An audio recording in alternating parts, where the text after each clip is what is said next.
চুঙা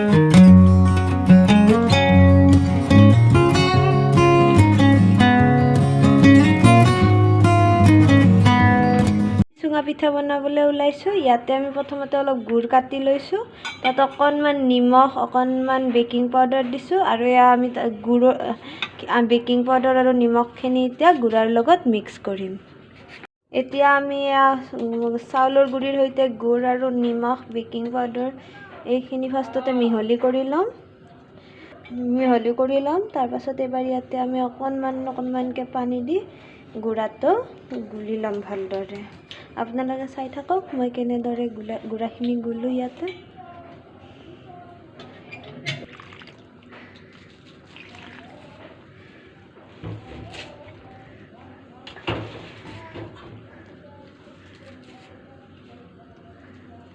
এয়া গুড়াখিনি এনেকুৱা ধৰণৰ হ'ব লাগিব। বহুত বেছি পাতলীয়াও হ'ব নালাগে আৰু বহুত বেছি গোটাও হ'ব নালাগে। বহুত বেছি পাতলীয়া হ'লে আপোনাৰ গুড়াটো ভালদৰে টান নহ'ব পিঠাটো, আৰু বহুত বেছি গোটা হ'লেও ভালদৰে নিসিজিব। বাবে এনেকুৱা মধ্যমীয়া আকাৰত আমি গুড়াটো গুলি ল'ব লাগিব। এয়া আমাৰ গুড়া গুলা হৈ গ'ল। এইবাৰ এইখিনি আমি আধা ঘণ্টামান ৰেষ্ট কৰিবলৈ থৈ দিম।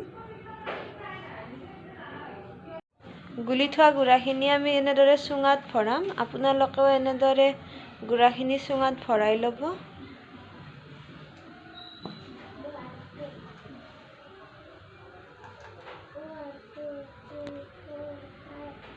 এয়া আমি দুইটা চুঙাতে গুড়া ভৰাই ল'লোঁ।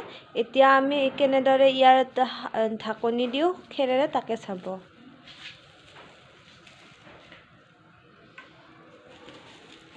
এয়া চাওক, আমি খেৰেৰে এনেদৰে চুঙাটোৰ মুখখন বন্ধ কৰি দিছোঁ। আপোনালোকেও এনেদৰে চুঙাটোৰ মুখখন বন্ধ কৰি দিব। আমি এনেদৰে চুঙা পুৰিবলৈ আৰম্ভ কৰিছোঁ। এনেদৰে কিছু সময় পুৰাৰ পাছত আমাৰ চুঙা পিঠা সম্পূৰ্ণ হৈ যাব।